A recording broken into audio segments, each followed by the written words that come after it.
ओम श्री गुरुदेवाय नम। आज्ञा हे मोर प्रिय समस्त सुधीवृंद को कोटि कोटि प्रणाम। आज आज्ञा गोटे सुंदर विषय वस्तु देखा जे आमर भगवान कृष्ण जन्म होते से द्वारिकार खेला करे एरका मन सी शयन अवस्था रही दादुल्य मान दौड़ी खेलुं पादरे जरा सबର सरविद्ध कला। तेणु ये गोटे हूँ बहुत प्रश्नवाचक प्रश्न, पादरे कहीं सरविद्ध कला तार कारण कौन? से तार पूर्वजन्मर कहानी थी जे से क्या राम अवतार बेले कृष्ण भगवान कृष्ण राम अवतार बेले कही क्या आज्ञा ना बाड़ीर पुत्र अंगद को कही से अंगद सब बेले चिंता करुला मु आपण मानक रामायण किसी कथा कही भी किसी पुराण तथ्य आपण मानक प्रतिपादन करी। आपण मन यदि भल लगुए मोर ये चैनल माध्यम को आसिले बहुत किसी ज्ञान तत्व पाइपर। देखु अंगद सब जो पितृहंतार प्रतिशोध नापी से सब मन में धारणा रहा। तेणु स्वयं अंतर्जामी होती राम। तेणु सी जानी कहले अरे अंगद बाबा तू जो विषय चिंता करुचु ये जन्म किसी करूँ कृष्ण जन्म तू गोटे सबर रूप रही मत सरविद्ध कर मारू से तोर पितृहंतार प्रतिशोध नबू। तेणु ताकू से वर देते से अंगद होता जारा सबर कथा रहा कि जारा सबर किंतु पाद को कहीं से मार जदि भगवान नाम बाड़ी की बद्ध कले धनुषर मारिकी से कौन पाद को मारे। तेणु ये पाद को कहीं मराला जदुवंश नष्ट हम बोली शुणु आज्ञा ये कहानी जो मैंने कहीं कहली ना ये हूँ बहुत गुप्त ज्ञान।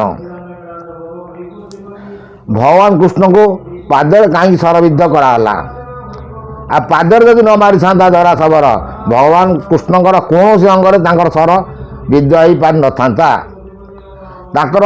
समस्त शरीर वज्रांग होता। तेणु सी वज्रांग केमती है किए वज्रांग वर देले से विषय में आम सम्यक आलोचना करवा। सुंदर ज्ञान तत्व आपण मैंने शुणिले बहुत ज्ञान अर्जन हवा सहित बहुत तथ्य भी पाइपर। प्रकृत कहीं कहली ना मोर ये चैनल आपण मैंने देखुए स्वयं कल्कीनारायण ज्ञानवाणी ये चैनल कर लक्ष्य रहा ठाकुर विषय किसी तथ्य आम दबा आ लोक मान भ्रांति धारणा को दूर करवा लक्ष्य रहा या। तेणु आज आम से विषय आलोचना करवा भगवान कृष्ण का पादरे कहीं सरविद्ध है किए वज्र हाँपाई वर देते। देखो आज्ञा द्वारिका नगर जो से राजनीति करुले बसी थे पुत्र मैंने कौन कले श्याम को नारीवेश करदे। श्याम बोली जो पुत्र था नारीवेश करके लोह मुसल उदर में भरिकी रखिकी ऋषि सबुठ रागी ऋषि किए आज्ञा ना दुर्वासा ऋषि। दुर्वासा ऋषि आसला समय कहले से देखु आजिकार जो परिस्थिति आगकार परिस्थिति आम पर्यालोचना तर्जमा कर देखुं। बाप हेले भगवान कृष्ण पुओ मैंने केते दुष्टामी करुँच ऋषि की सांगरे खेलुंट। ऋषि की कहले आंक गर्भरे कौन संतान अच्छी कहतु। तेणु दुर्वासा ऋषि जापारे तपबल से जानिले जे मुसल जो लोह मुसल तुम भरिकी मो सागर खेलुच से लोह मुसल तुम जदुवंश ध्वंसर कारण हम।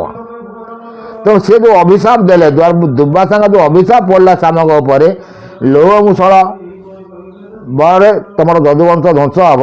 तेणु भगवान कृष्ण यह शुणिकी बहुत चिंतित हेले। चिंता कलापर कौन कले ना भीम को डाकिले डाकिक कहले मुसलटा घोरी घोरी घोरी घोरी घोरी घोरी घोरी घोरी घोरी घोरी घोरी घोरी घोरी घोरी भीम सब जिते से समुद्र पाखे नहीं जिते कर पकड़ा से सब जाक एरका वन सी जो गुंड गुड़िक से लोअर मुसल जो गुंड गुड़िक एरका वन या।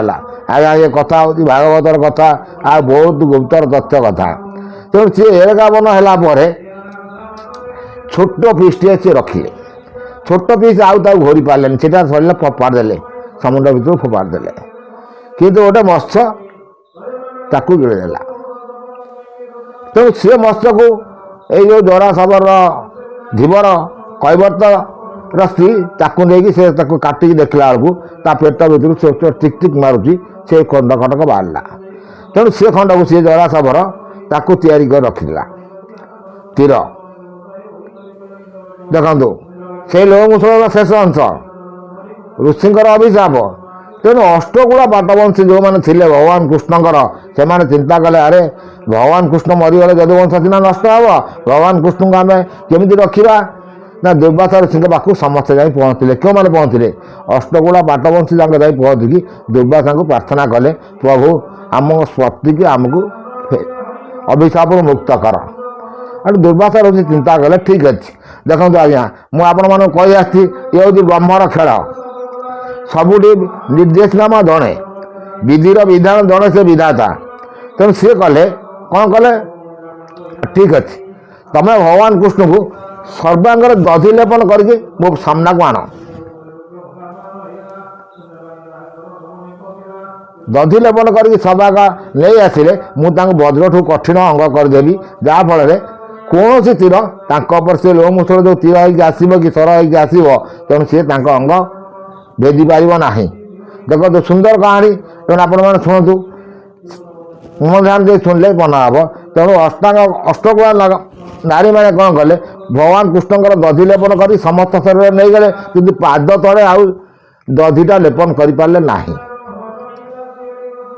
ଯେତେବେଳେ ନେଇକି ଦୁର୍ବାସା ଋଷିଙ୍କ ପାଖରେ ଠିଆ କରିଦେଲେ ଭଗବାନ କୃଷ୍ଣଙ୍କୁ, ଦୁର୍ବାସା ଋଷି ସେଠୁ ଚିନ୍ତା କରି ଦେଖିଲେ, ଆରେ ତପବଳରେ ଜାଣିପାରିଲେ ପାଦ ତଳେ ଦଧି ଲେପନ ନାହିଁ।